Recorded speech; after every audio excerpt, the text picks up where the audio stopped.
Hello, good evening to everyone. Myself Deepanshu Verma. I welcome to all in our YouTube channel इजोट English. और आज मैं आपसे बात करूंगा इंग्लिश स्पीकिंग कोर्स के प्रैक्टिस सीरीज डे 2 की। आज हम इसमें पढ़ेंगे बहुत सारे इंपॉर्टेंट पॉइंट जो आपको शुरुआती सफर में इंग्लिश बोलने में, पढ़ने में और समझने में मदद करेंगे। और आज आप इस क्लास से बहुत कुछ सीखने वाले हो। तो सबसे पहले शुरू करते हैं कुछ इंपॉर्टेंट पॉइंट्स जो आपको अक्सर बार बार हर बार इंग्लिश में प्रयोग किए जाते हैं। जैसे कि आपने अक्सर सुना होगा, पहले कुछ छोटी मोटी बीमारियों को देखते हैं, ठीक है ना। चनके के बारे में आपने सुना होगा, कोई बोलता है यार चनका सा आ गया हाथ में, तो चनके को बोलते हैं क्रैम्प। क्रैम्प पड़ जाते हैं। जैसे जिम जो लड़के करते हैं वो बोलते हैं यार क्रैम्प आ गया। क्रैम्प का मतलब है चनका सा, एक अकड़न सी आ गई, ठीक है ना। गाउट, गाउट बोलते हैं घुटने में दर्द को। अब घुटने को कुछ लोग गोड्डा भी बोलते हैं, कुछ लोग घुटना भी बोलते हैं। और जब घुटने में दर्द हो जाता है तो उसे बोलते हैं गाउट, है ना। अल्सर्स, अल्सर्स बोलते हैं मुंह के छाले। कभी कभी हम बहुत तीखा खा लेते हैं या फिर हमारा पेट सही नहीं होता तो हमें मुंह के छाले हो जाते हैं, फिर हम कुछ भी खाते हैं तो उसमें प्रॉब्लम होती है, उसे बोलते हैं अल्सर्स। अल्सर्स बोलते हैं मुंह के छालों को। ब्लिस्टर्स, ब्लिस्टर्स बोलते हैं शरीर के छालों को। मुंह के अंदर जो छाले होते हैं उसे अल्सर्स बोलते हैं और शरीर पर जो छाले होते हैं उन्हें ब्लिस्टर्स बोलते हैं, ठीक है ना। सोर का मतलब होता है तकलीफ। सोर का मतलब होता है तकलीफ। आप जैसे कि सोर हैंड, सोर हैंड का मतलब है हाथ में तकलीफ। आई हैव माई सोर हैंड, मेरे हाथ में तकलीफ है। सोर नोज, नाक में तकलीफ। सोर फुट, पैर में तकलीफ।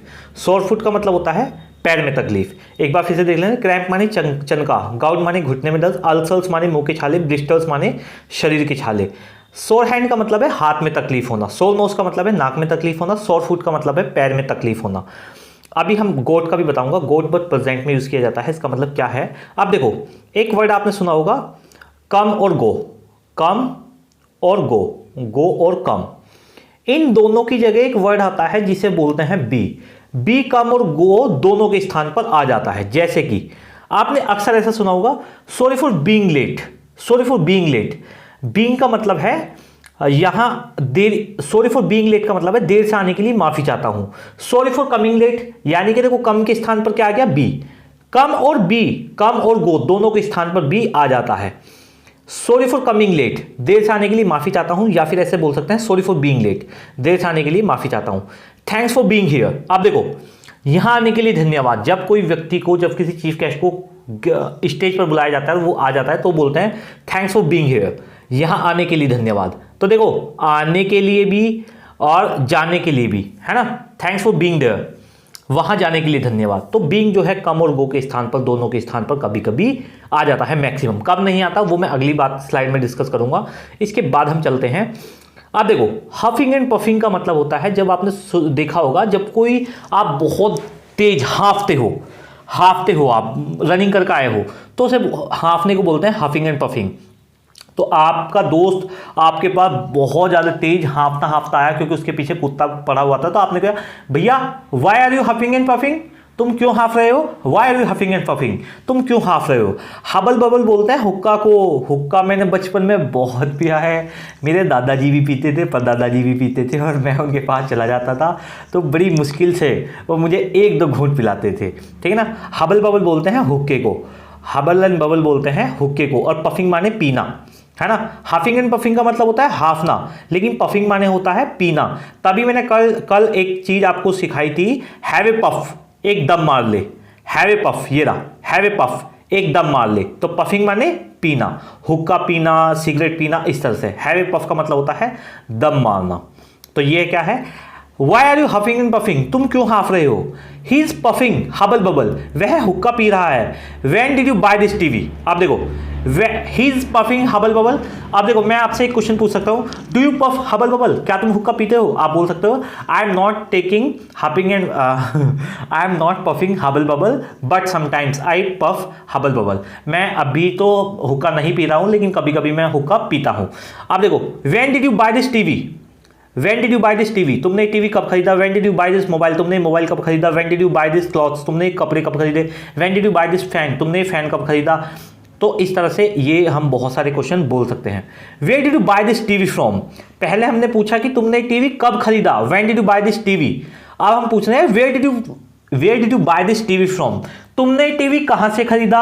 Where did you buy this mobile from, तुमने मोबाइल कहां से खरीदा। Where did you buy this shirt from, तुमने कमीज कहां से खरीदी। Where did you buy this cigarette from, तुमने सिगरेट कहां से खरीदी। Where did you buy this smack, तुमने स्मैक कहां से खरीदी।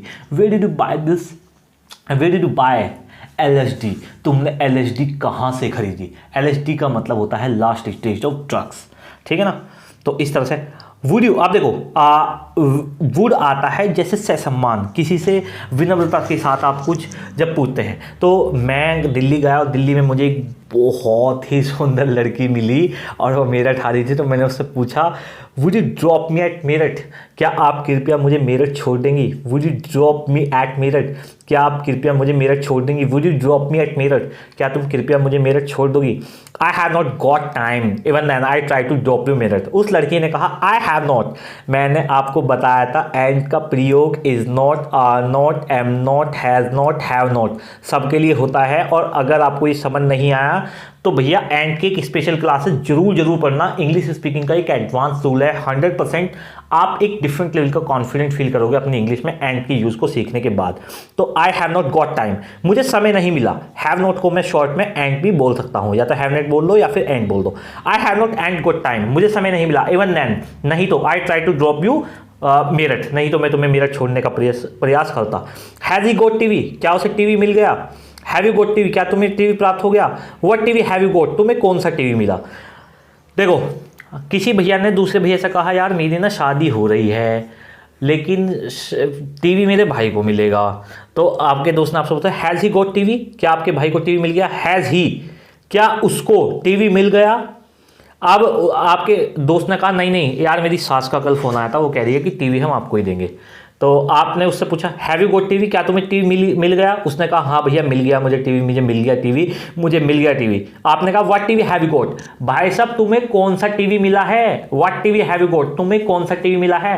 What newspaper do you read, तुम कौन सा अखबार पढ़ते हो। What market do you go, तुम कौन से मार्केट जाते हो। What colour do you like, तुम कौन सा रंग पसंद करते हो। What TV have you got, तुम्हें कौन सा टीवी मिला है।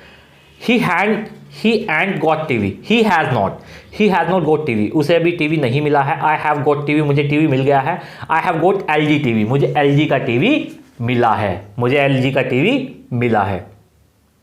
अब देखो कुछ ही बहुत सारे क्वेश्चन हैं और ये मैं आपको थोड़े से बहुत ध्यान से सिखाऊंगा, बहुत ज़्यादा यूज़ होते हैं।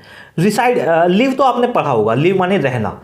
मॉडर्न इंग्लिश में हम पूछते हैं वेयर डू यू रिसाइड, तुम कहाँ रहते हो। वेयर डू यू रिसाइड, तो लिव की जगह रिसाइड भी आप सुन सकते हैं। वेयर डू यू लिव, तुम कहाँ रहते हो। वेयर डू यू रिसाइड, तुम कहाँ रहते हो।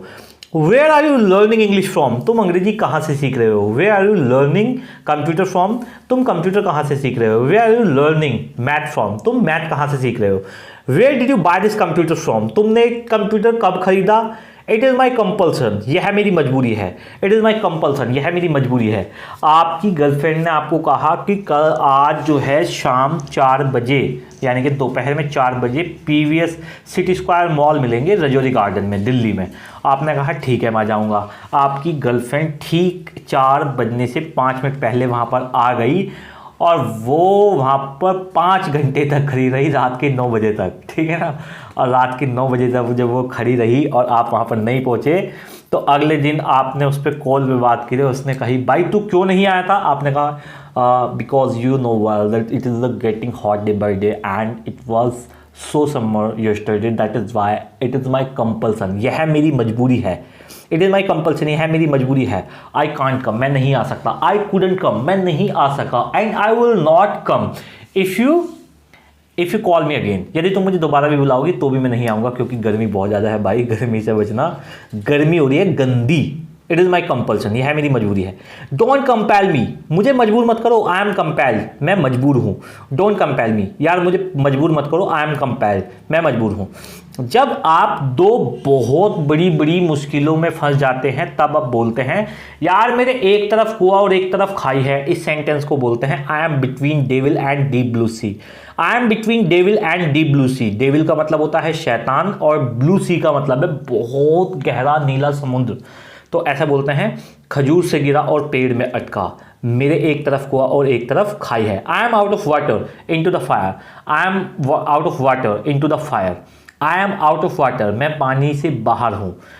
इन टू द फायर, 1 मिनट के लिए इसे हटा दो। I am out of the water का मतलब है I am out of the water, मैं परेशान हूँ। इसमें थोड़ा सा मुझे कन्फ्यूजन है, इसका क्या है ये, इन टू द फायर तो गलत ही लग रहा है यहाँ पे, है ना। आउट ऑफ द वाटर का मतलब होता है मैं पानी से बाहर हूँ, यानी कि मैं परेशानी से बाहर हूँ। इस तरह से हम इसे देख सकते हैं। अब देखो, ये है, मैंने आपसे पहले ही बताया इंपॉर्टेंट फ्रेज। इसका एक बात देखो, I take my words back, मैं अपने शब्दों को वापस लेता हूँ। जब आप अपने शब्दों से किसी का दिल और दिमाग दोनों दुखा देते हो और वो बहुत ज़्यादा बुरा मान जाता है, रोता रहता है, तो आप बोलते हो I take my words back, मैं मेरे शब्दों को वापस लेता हूँ। Don't take it to heart, यार इसे दिल पर मत लो, मैं तो मजाक कर रहा था। Don't take it to heart, इसने दिल पर मत लो। आई वॉज जस्ट किडिंग, मैं तो केवल मजाक कर रहा था। आई वॉज जस्ट किडिंग, मैं केवल मजाक कर रहा था। I give you my words, मैं तुम्हें अपने शब्द देता हूँ। I give you my words, मैं तुम्हें शब्द देता हूँ। It will not happen again in future, ऐसा भविष्य में दोबारा नहीं होगा। I will stick to my words, मैं अपने शब्दों पर कायम रहूँगा। Don't pack out with your promise, अपने वादे से मुकरना मत। आपने अपनी गर्लफ्रेंड को बहुत ज़्यादा कुछ बुरा भला कह दिया और वो नाराज़ हो गई, वो रोने लगी और कहने लगी तो मैं तो मरूंगी। आपने कहा I take my words back, मैं अपने शब्द वापस लेता हूँ। Dear don't take it to heart, इन्हें दिल पर मत लो। आई वॉज जस्ट किडिंग, मैं मजाक कर रहा था। I give you my words, मैं तुम्हें शब्द देता हूँ, वचन देता हूँ। It will not happen again in future, ऐसे भविष्य में दोबारा नहीं होगा। I will stick to my words, मैं अपने शब्दों पर अड़ा रहूँगा। तब आपकी दोस्त बोली, गर्लफ्रेंड बोली, ठीक है don't back out with your promise, लेकिन अब अपने वादे से मुकरना मत। मैंने पहले ही बताया था बी कम और गो दोनों के स्थान पर आ सकता है, मैंने आपको इसका यूज़ भी करके दिखाया। थैंक्स फॉर बीइंग हियर, है ना, thanks for being here, sorry for coming late, ठीक है ना। तो कम के स्थान पर भी आ सकता है, आने के लिए भी आ सकता है, जाने के लिए भी आ जाता है ये बी, ठीक है ना। देखो, ही विल बी लीडर, वह एक अच्छा नेता बनेगा।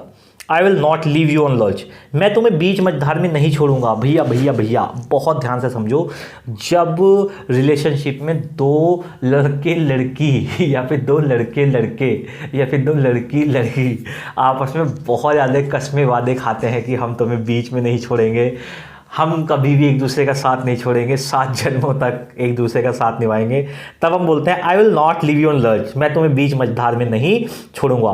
What are you doing nowadays, तुम आजकल क्या कर रहे हो। What are you doing nowadays, तुम आजकल क्या कर रहे हो। I am not doing anything nowadays. I am just enjoying the holidays because you know well that it is getting day by day. So everyone says that you should be in your house, otherwise you will get stroke. Otherwise तुम्हें लू लग जाएगी। What's going on? क्या चल रहा है। WhatsApp short में, What's going on को शॉर्ट में बोलना है WhatsApp। क्या चल रहा है, नथिंग स्पेशल, कुछ खास नहीं। तो आज की क्लास को थोड़ा सा मैं यहीं रखूंगा और आई होप आप ये प्रैक्टिस बहुत अच्छे से कर रहे होंगे।